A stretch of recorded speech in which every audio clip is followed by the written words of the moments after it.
The solution of social problems in the decommissioning of nuclear power plants is one of the most important and difficult tasks. For neighboring towns and cities, the nuclear power plant is the major employer. The social infrastructure is maintained in them at the expense of taxes paid by the nuclear power plant. In such towns and cities, most often, there are no alternative jobs corresponding to the high level of skill of the workers of the closing plant. Decommissioning can last from 10 to 60 years. The problems of personnel losing their work can be more easily solved under the scenario of immediately stopping the nuclear power plant. In this case, the operating personnel can be used to conduct the decommissioning process. In the case of deferred decommissioning of nuclear power plants over decades, thousands of former nuclear workers at the same time lose their jobs. After several decades, it's necessary to train new workers for the decommissioning of the nuclear power plant that has not operated for a long time. The work of a nuclear power plant, from not generating fuel to unloading its fuel into dry storage facility, provides for the preservation of a large part of the operating personnel.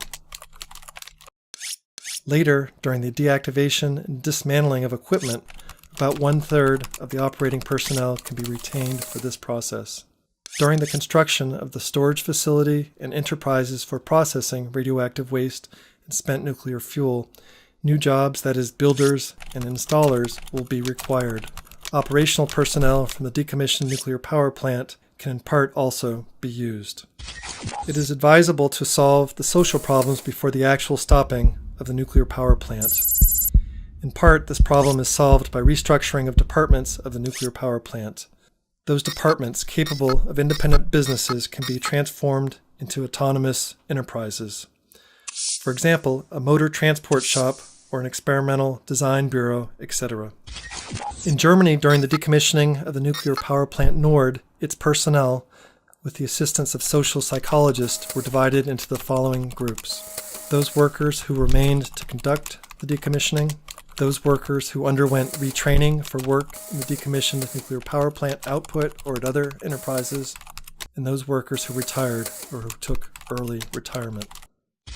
In Lithuania, a law on social guarantees was passed for those workers of the decommissioned nuclear power plant.